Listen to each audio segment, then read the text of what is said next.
çarağı tölümü full akademik. Menkini 10 kula dengeştirteniz bir hili buna bir de o high school okuçu o adetti lidermem mümkün. Yani audience'da her kim him yani tuğu olat işlemeyen için biraz general etçek olumda. Biram Türkmençe öğreten biraz kıyın olur, biraz teknik. Onun için ben İngilizce için katıyorum ben. Hem ben İngilizce düşünüyorum. Orada deli. Tak, neyle başlayalım? İlk bilen sağ olun, o da dediğinizde çağrınızda, gürlü berde bir çıkış etmene mümkünçülük verdiniz. Yönü, onun bilen bile de İngilizce için. I also had one challenge because when we speak at school, we speak to an audience full of chemists. They are our fellow peers. So we don't need to think about the content of what we will be talking because they do the same research. What we mostly think about is how to answer their questions, okay? But now my audience has a general background. Not everybody is chemist. So I had this problem of how to strike a balance between too general of a talk and too technical of a talk.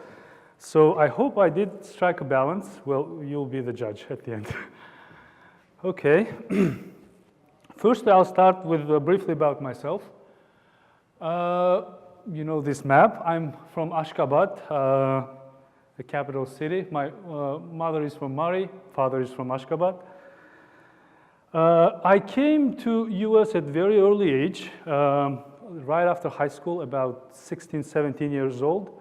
I started at Poly languages. I brushed up on my English. Moved on to Riverside Community College, and then after that started undergraduate at Cal State Northridge. Cal State Northridge is somewhere here, close to Los Angeles. I did undergraduate at Cal State Northridge, then moved, stayed at the same school, did the master's at the Northridge, and then moved to University of Southern California to do PhD.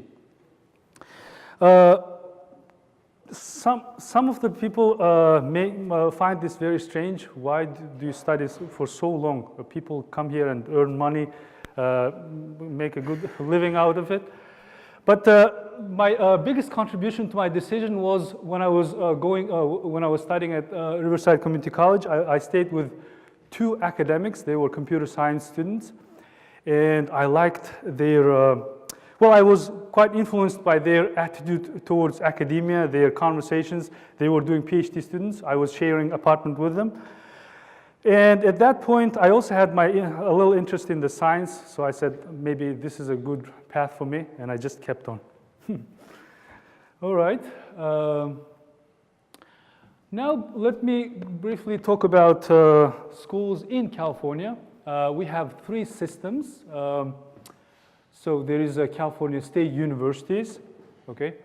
There is University of Southern California, and there are private universities. Now they differ from one another in the following way. California State University, there are about 23 of them spread throughout the state. And they mostly prepare students for the after-school job market. They do not necessarily engage in the research. Their main goal is after a student finishes in 4 years, that the student is ready to work. So their education is mostly hands-on. Whereas University of California, there are about 12 of them, 10 of them spread throughout the California. Their mission is the following. They do prepare students for after school job market. In addition to that, they also engage in research big time. So we can actually prioritize that their research is a higher priority than preparing students for after school job market. Some of the schools that are famous, you probably have heard of, is UC Berkeley here. Then we have UCLA, UC Irvine, UC San Diego. All of them do grant PhDs, and all of them are research universities. Finally, there are some private universities. The most well-known there is Stanford University, and there is Caltech. here. And there is University of Southern California. I'm from this school. And there are a few others. Pepperdine, if you're into business, that's a well-known in a business community. Next, I would like to show current Turkmen fellow students who are doing PhD or postdoctoral work in California. So you may know Perman. He's, I think he's a statistician, right? Also, he's a statistician at Berkeley.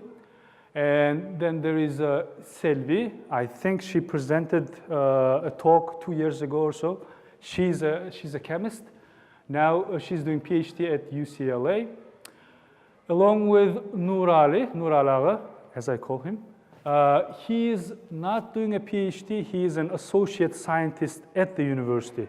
He is not a professor, but he's a research scientist, established research scientist.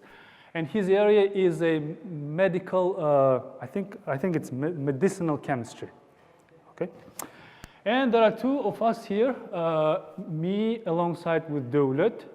We are at USC. I'm chemist, and Devlet, he's civil engineer. It's his second year. He came from Turkey. All right, that's that. Oh, one thing I want to point out is I don't know how is it in other states, but you can see there are a lot of universities in California, 23, 10, 33, and about 50 universities. And there is a reason for that. California attracts, because of its geography, it attracts a lot of international students, a lot of Chinese, a lot of Central Asian, a lot of European students. So California does have this education, let's call it education business, right? They have so many students coming in. All right. So this is my research group. Let's see. This is our PI, Alex. He's from Russia.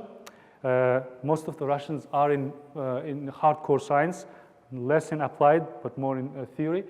So he did his postdoc and PhD in US. I don't remember the schools.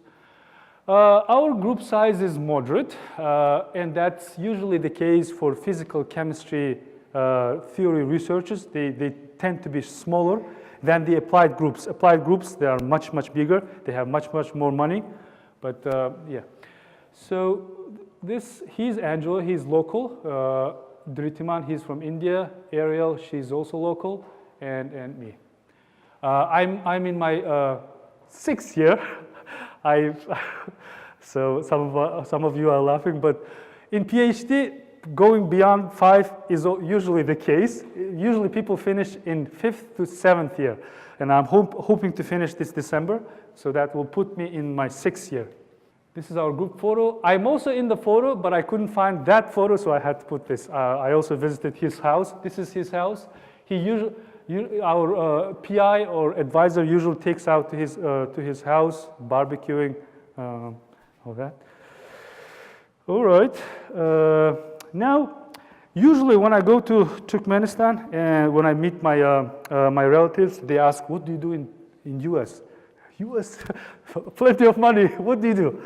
And I say, I study.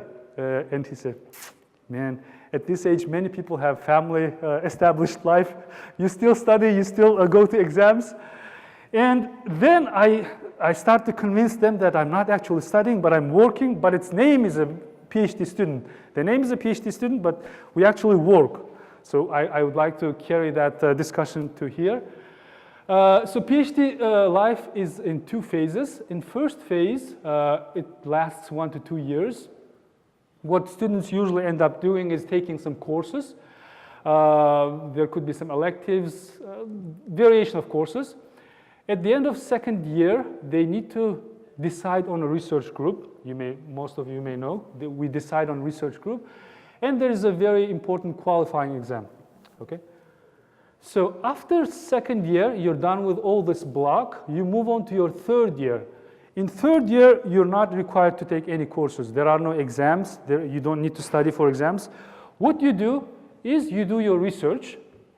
Along with that, you may be required to serve as a teaching assistant. You help professors in their lab work and all that. And it says here every 6 months, but in our case, it's every 4 months. We need to present to a group of PhD students and our committee members how our research is progressing. So there they decide whether the student is putting in enough work or whether the student needs some kind of nudge, whether they need to talk to you privately or whether you're doing a good job. Okay, and then at the end of that, we put together a PhD thesis, and this is the defense. So I'm in this stage, which means I'm not studying for exams. This is what the usual conversation I get into with my relatives, that I'm trying to convince them that I'm no longer a student, I'm actually working at university, but the name is called student. So, okay. And I'm warning you that the same will happen to you if you go back to Turkmenistan, and if you are a PhD student, they will say to you, oh man, you're still studying? So you mostly end up working in the labs. This is a picture of our lab. A lot of tiny instruments, so the most challenging thing I should mention when you transition from phase 1 to phase 2 is to apply what you learn from books in the lab. That transition is not very straightforward. For example, you learn basics of chemistry, you learn basics of optics. Now you need to use those knowledge in the real lab, but that transition a little takes time. That's why I believe that's why. And to generate quality publishable research, what do you need? You need core knowledge, and you need some good skills so that your experiment will work. So it takes a little time past 5 years to put together some good work and then graduate. All right. Now, I'd like to give you a sense of life a PhD student goes through, but I'm going to do that through three cartoons. You'll read. I'll give you a time. You'll read the cartoon. And just keep in mind that I personally 100% associate with those cartoons. I did pass through those stages. And I believe like 80, 90% of students in PhD life do experience those kinds of feelings. There may be some 10% exceptions. Maybe Gadam is one of them. There may be some 10% exceptions who do not undergo this stages. And they, but anyway, so take your time, a few minutes, go ahead and.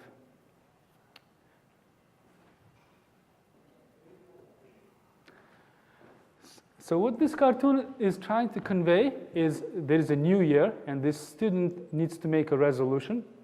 And she's making a resolution here, eat better, sleep more, get more exercise, see friends, or just to graduate. Okay. What this is trying to say is, in a graduate school, in the back of your mind, there's always that tick that says, I need to graduate, I need to find a job, or I need to find a postdoc.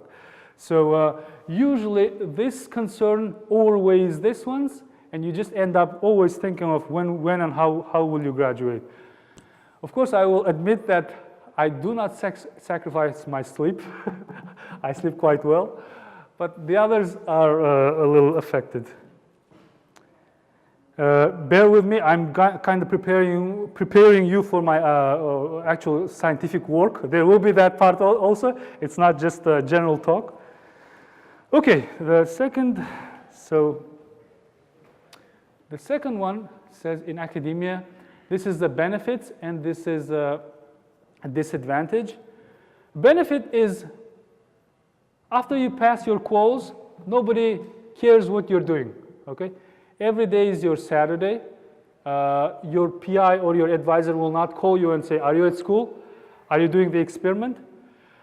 But at the same time, this is the reality. What you'll end up doing is you'll end up working on Saturdays because there is either a deadline or there are some things that you need to finish up or many other causes.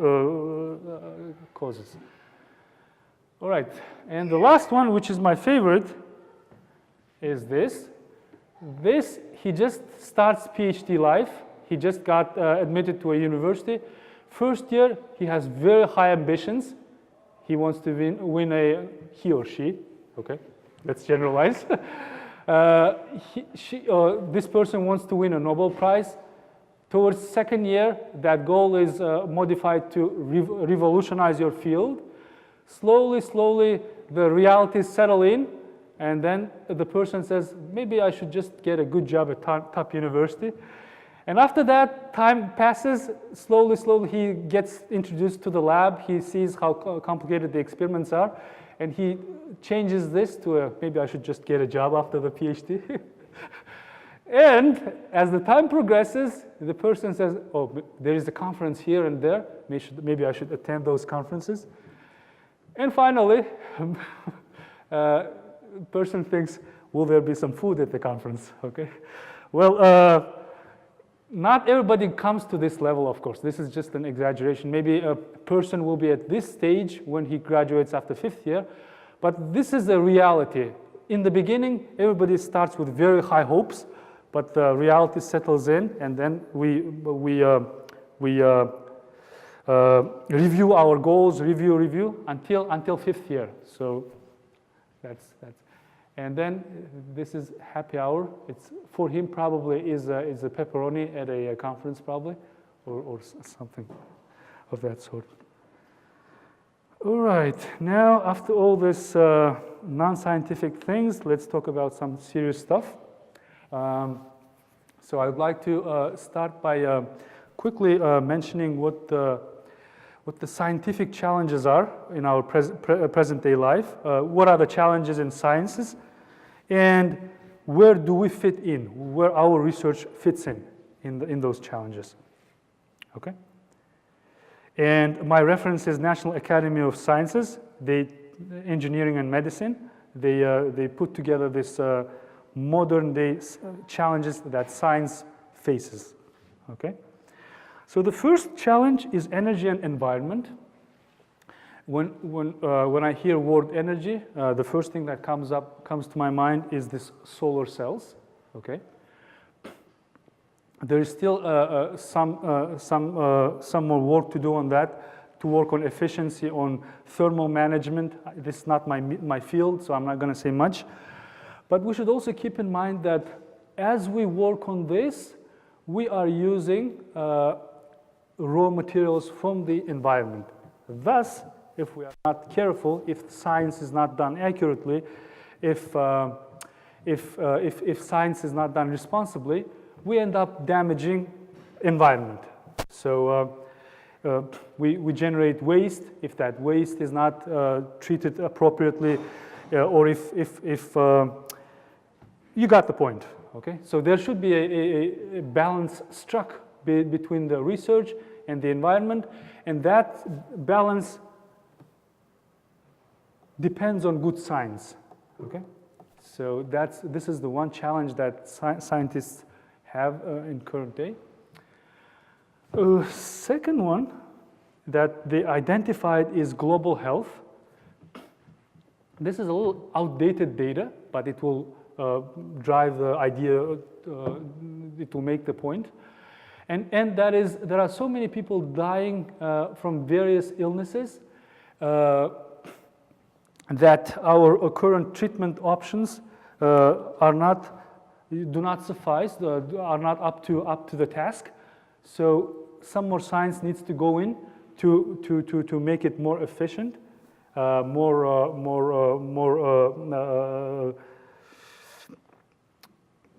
I couldn't find the word, but you got the point. Okay, so that's the second challenge that scientists in general face. Okay, let's move on. A third challenge is agriculture and food security. We have expanding global population. One of the bigger concerns is how to feed that many people. You may have been hearing this genetically modified meat products, artificial meat. That's just one example. So there is that challenge also that's facing the scientific community. How do we make a crop that is resistant to early death, for example, or how to generate seeds that give a very good yield at the end. Okay. And finally, the last one is water. So this chart shows us total global water, and you can see that 96 or 97% of it is in oceans, and only 2.5% is a fresh water. Fresh water is the water that it's ready for us to use without further cleaning. Let me state that in careful words. Well, it may require a little cleaning, but not as extensive as the ocean waters. Okay. Out of that 2.5%, the 69% is in glaciers and ice caps, which isn't immediately available to us. 30% is groundwater, and 1.2% is surface or other freshwater sources. These are the ones that are immediately available to us. And out of that, about 69 are in the form of ice, 21 in the form of lakes, so on and so forth. So what this chart tries to convey is we have limited supply of water, usable water. Okay. So now quite considerable research goes into the work of desalinating oceans, removing salt from ocean water. For example, in San Diego, California, there is a company that does that. In Irvine, California, there is a company that does that. Not all cities afford it because it's a very costly process. Only those upper scale cities, such as in California, San Diego, and Irvine, are able to afford that. And I already know that there are companies into this business. But that does not mean that we are done with the research. We're still far away from understanding water entirely. And at that point, our research comes into play. So now I'm going to slowly get into our own research. But first, I need to cover a few of my bases. Our research is a basic research. Okay. So those in an academia may know what basic or applied research. So maybe let me talk about that. A basic research's main idea is to study science. They do science for the sake of science. Okay. So when I talk to people and I say this is the experiment we're doing, this is how we do, they ask, when will you use it? What's the use of it? And that is not our main concern. Our main concern is to generate science, and the people who are in applied research area take the information that we generated and put it into application. Okay? So that's important to keep in mind when I show you our publication, our science, that if you find yourself in a state of mind asking yourself how can we use this knowledge? I'm just reminding you that that's not our primary goal. Our primary goal is to understand basic science, generate the science, and supply it to the applied research groups. Okay, a little more. So basic research type of knowledge produced is scientific discovery. Motivation is intellectual curiosity. You always need a motivation to do a research, and in our case, it's intellectual curiosity. You just want to understand things. That's all. That's our motivation. It's not that after we understand it, we'll get millions of dollars or billions of dollars and we'll be rich. It's not the case. Okay, no question. And key questions we ask is it true? Can we explain it? And objective is always to understand how things work. Whereas in applied research, it's more about technological application. It solves the daily world problems, tries to solve, and puts together ideas and asks itself, does it work? Can we use this idea? And their objective is to come up with the solution. Now, just a heads up, if some of you are considering to go to a PhD further on in your career, if you want to get a good good company jobs, it's usually the case that applied research lands you quickly into a company jobs because all they care is to produce things, right? If you are more lenient towards going to academia, if you want to stay in academia, Both of them will land you in academia, but if you see a person who is in basic research, you can think that that person is leaning towards academia, okay? It doesn't mean that people in applied research cannot go to academia, but usually applied researchers target private industries. Okay, that's okay. So a little bit about our research. Its name is called some frequency generation. The technique itself was discovered 30 years ago. That's a little new for a scientific method to be. It's not established yet. Like I say, it has a 30-year history. And what we do basically is, so this is, let's say this is a water, and water will have a lot of water molecules, okay, oxygen and hydrogen. Let's call this side a bulk. A bulk is what's inside the water, and this is a surface of water. So we will separate this system into two: a surface and a bulk. Surface and a bulk. Now, we shoot two laser beams to the surface of water. One is IR, one is visible. And what ends up happening is we can probe. Probe in science means we can only study the very, very top surface of water. That's the key appeal of our technique. So if there are some scientific people here, they may relate. So when you do an experiment, you usually get a signal from surface and from bulk. For example, any of you did UV vis or Raman, they are susceptible. Those signals are coming from both bulk and the surface. But ask yourself, where does chemistry happen? Chemistry always happens at the surface. Your molecule will first see water at the surface and then maybe dissolve into the bulk. But if the first thing it sees is the surface, so we want to study what happens at the surface. We shoot two laser beams and we generate a signal. And in case of water, water has three types of vibrations. If you watch this clip, you see how they vibrate. So one would be called a symmetric vibration. This is asymmetric vibration. This is bend. You will see that this vibrates symmetrically. This is anti-symmetric, and this bends. Let me show you again.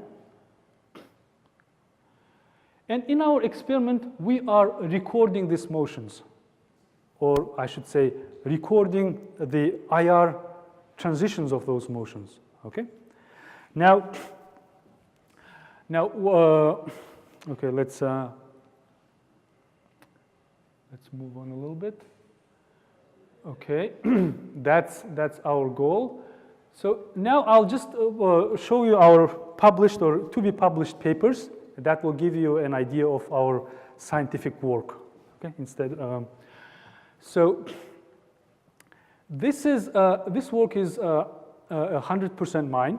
The PhD people will know that you have a group, you collaborate.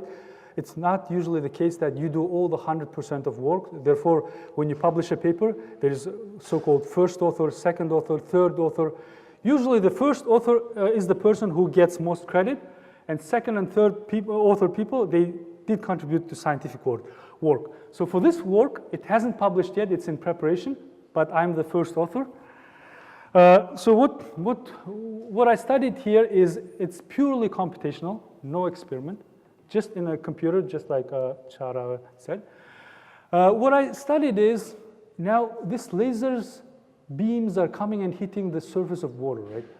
But if you do the experiment, you will ask yourself this question: what angle should these two beams come? Should they come parallel to this, or should they come parallel to the surface, or somewhere in between?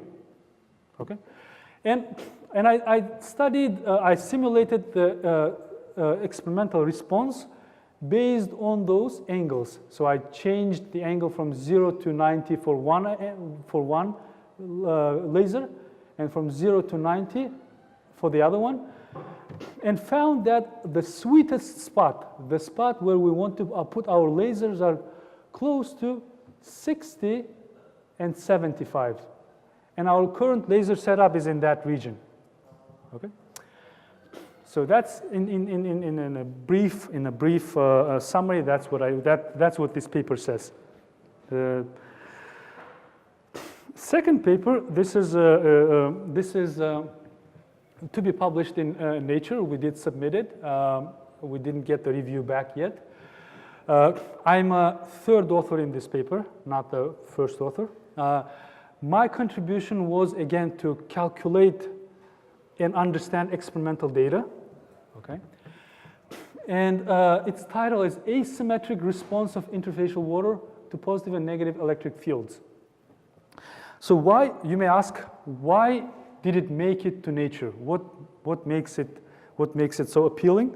And it is this. Up to this point, up to today, until today, scientists were thinking that water behaves in a linear response. So there is a theory called a linear response theory. Okay, so the scientists were using that theory let me say in general, to describe behaviors of water. But in this experiment, what we found out that when we apply negative and positive bias, this is a graphene. The experiment was done so that we applied negative and positive bias to graphene.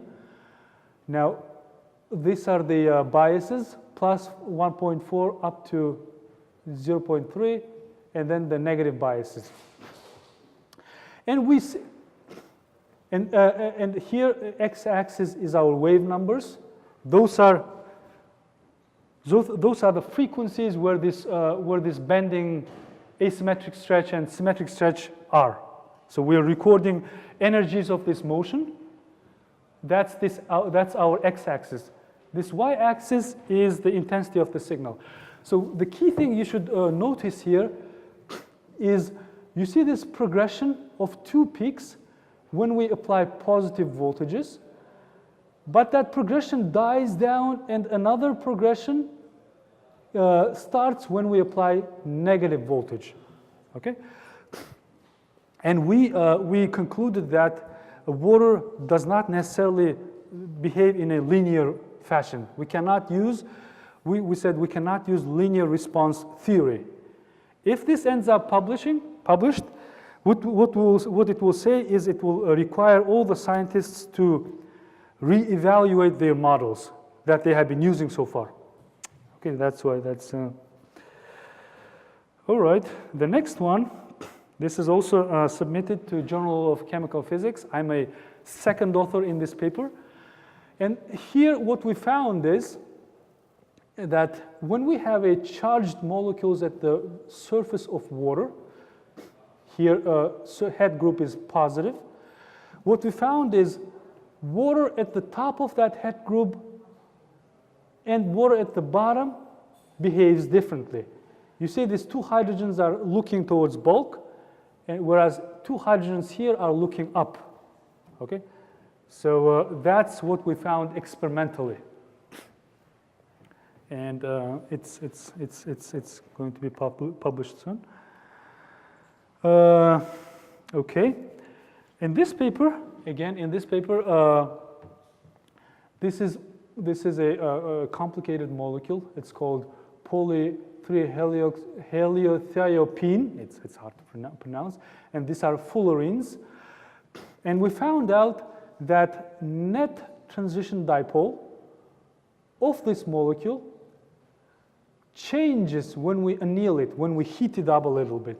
So now here it's about 49 degrees. Here it becomes 61 degrees. This has a direct implication in the solar cell production. The solar cell people, they do use this P3HT in short. They do use this molecule in their solar cells. So that's where this applies, this research applies. And it has been published in 2019. And finally, in this paper, it's titled Insight into Water Structure at Surfactant Surfaces and Microemulsion Confinements. We found out that, okay, now this is a droplet in water. If you put water in oil, what will happen is you'll generate small droplets, because oil does not like water. One is polar, one is apolar. So oil will make a circular, small drops. And this organics stick to that droplet in this fashion, okay? Now what we found out that in addition to this bulk water, the center of the droplet, there will be some water molecules in between this organic layer that will behave similarly to the water at the surface. Okay, in what way? Well, if they are close to this polar charged head group, they will be looking at those head groups in a similar way as they do when they are at the surface of the water. Again, I'll remind you, this is a basic research, so we are generating knowledge. So, if any of you asks, what's the holy grail of your research? Holy grail means, what is the ultimate goal? What's the Oscar prize of your research? And if you ask that, I will say that it is to refine a model for water. So theoreticians have a model for water that they have been refining for 150 years. They have been refining. The end goal is to come up with a model that will describe water in all circumstances. Okay, you don't need to modify model if you move from one system to another. You put together a model, and just that model will describe behavior of water at all circumstances. That's the ultimate goal that we have. Okay, so I'm going in between academia and company jobs. My professor motivates me to go to academia.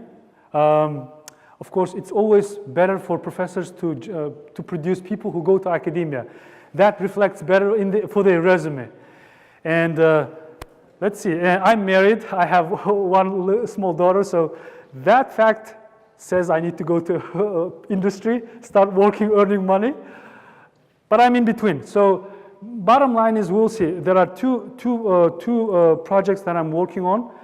If I end up publishing them in really good journals, I may try postdoc position and academia. If not, I'm leaning towards industry. What is the application of this research? Is there an application to real life? Let me remind you that we are a basic research group. Yes. We generate science. Let the applied group to worry about that. Okay? Okay. Another question? Yeah. I thought that doing PhD in California, if you have a family, is almost impossible. Like, what's the secret here? What's the secret here is to marry as late into your career, PhD life as possible. If you end up marrying first 2 years, it will be impossible to do your PhD, because first 2 years are most demanding, right? You take courses, you need to pass your quals. But like I said, in third, fourth, fifth year, nobody cares if you're at school. We should talk about this privately. Anyway, so there is more flexibility there. So one day you may stay home, like Monday, Tuesdays, if you need to stay home, you can stay home. If you need to take your kid to a vaccination, which is usually the case for us, we can do that. And you can make up that lost time on Saturdays and Sundays if you want. But I would not agree that it's not possible to do PhD. Initially, I also thought about that, okay? If you carefully manage your time, it all depends on your wife, okay? If she keeps bugging you and saying, when are you coming, things like that, then it might be hard. But if in the beginning, if you say, look, I have other duties other than my family, so you shouldn't disturb me from, let's say, 8 a.m. to 6 p.m. or 7 p.m. Do not call me between those times, then you can do it. So it depends on the wife that you choose. So PhD has some sacrifices. You lose 5-6 years of your life, right?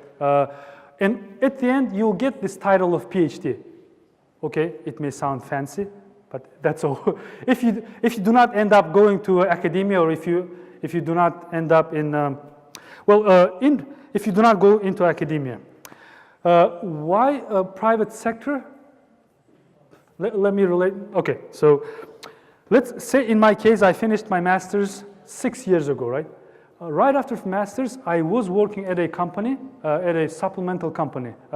They were doing vitamin supplements that sold at GNC. You know the brand, GNC brand, that they sell a lot of supplements. And that company at that time told me that you need to stay with us. We'll sponsor for your H-1 visa. We'll sponsor for your green card.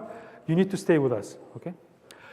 Now, if I had stayed with them and worked for 6 years continuously, I'm sure pay-wise, experience-wise, I will be in a better position than getting a job after PhD in industry, because industry cares about the experience, right? And 6 years is not a small experience. So, what I'm trying to relate this to, if you are using PhD to land into a good paying a job, there's other ways to do that. It's not only PhD. If you can land, if you can get a job after master's or after a bachelor's, that doesn't pay, let's say 120, 130 per year, but starts with 60, 70. But again, you're interested in making money, not academia, then I would advise to stick with that job, because in 6 years, your pay will, I believe it will go past beyond 120, 130, okay? But if you are in a state of mind that you like to study, you like an independent work, you like to dig in some knowledge, okay, and you don't mind investing 6 years, then PhD is good. So bottom line is whether you are a company person or whether you want to make money and progress your career, or whether you, in addition to that, you have some scientific tendencies. Yes. And another thing that many people told me, but I never heeded that advice, is choosing your advisor. So many people told me before my PhD that it's important, and I said, okay, it's important, but I thought that most important thing lies with the student. Whatever my advisor is, whatever he wants, if I work hard, I thought I could do whatever, I could achieve whatever I want. But it's actually part of the truth. Many things depends on your advisor, such as you do your experiment, you need to buy things, right?